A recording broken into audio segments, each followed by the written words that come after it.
Welcome back to Mumbai digest. मैं हूं अलीशा चंद्राकर। पड़ोसी देश श्रीलंका क्राइसिस में है। पिछले कुछ समय से गंभीर आर्थिक संकट का सामना कर रहा है।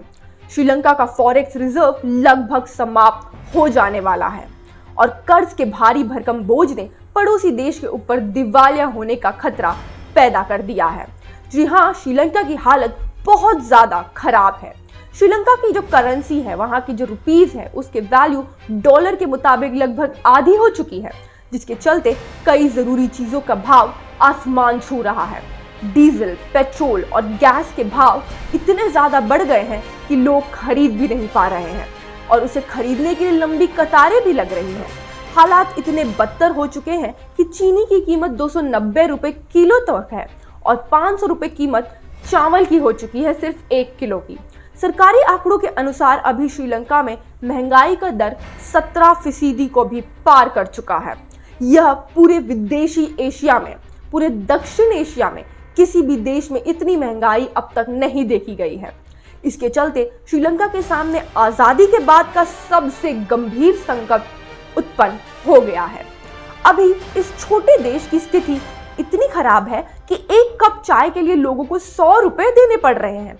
इतना ही नहीं, ब्रेड, दूध और अंडे जैसी आम चीजों के दाम आसमान पर हैं।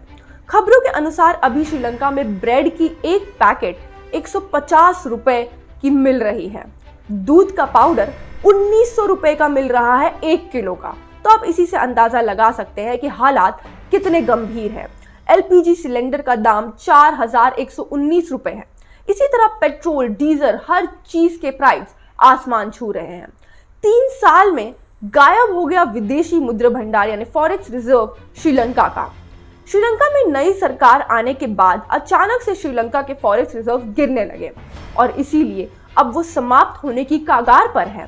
महज 3 साल पहले श्रीलंका के पास $7.5 बिलियन का विदेशी मुद्रा भंडार था, जब वहां नई सरकार का गठन हुआ था।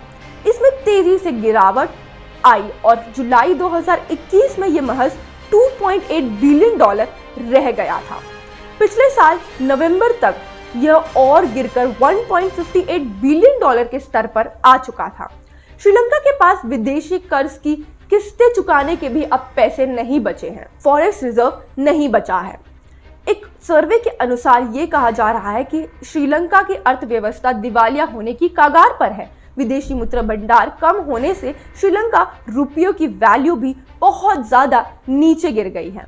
पड़ोसी देश के सिर पर इतना कर्ज का बोझ आ गया है कि वो उसको चुका भी नहीं पाएगा। अभी श्रीलंका पर $51 अरब के कर्ज का बोझ है। अकेले चीन का ही श्रीलंका के ऊपर $5 बिलियन से ज्यादा का कर्ज है। इसके अलावा श्रीलंका के ऊपर भारत और जापान जैसे देशों के कर्ज भी मौजूद हैं। हाल ही में इंडिया ने श्रीलंका की मदद के लिए पेट्रोल, डीजल भी भिजवाए हैं। एक संस्था के मुताबिक उधार लेने के कारण सरकारी आंकड़ों के अनुसार अप्रैल 2021 तक श्रीलंका के ऊपर कुल $35 बिलियन का विदेशी कर्ज था और अब वो बढ़कर $51 अरब पहुंच चुका है। आर्थिक संकटों का सीधा इस छोटे देश के ऊपर बहुत भारी भरकम कर्ज बढ़ चुका है और उसका ब्याज चुकाने की भी क्षमता अब श्रीलंका में नहीं बची है और हालात और बिगड़ते जा रहे हैं। श्रीलंका में करीब 12 से 13 घंटे लाइट बंद रह रही है ताकि इलेक्ट्रिसिटी बचाया जा सके।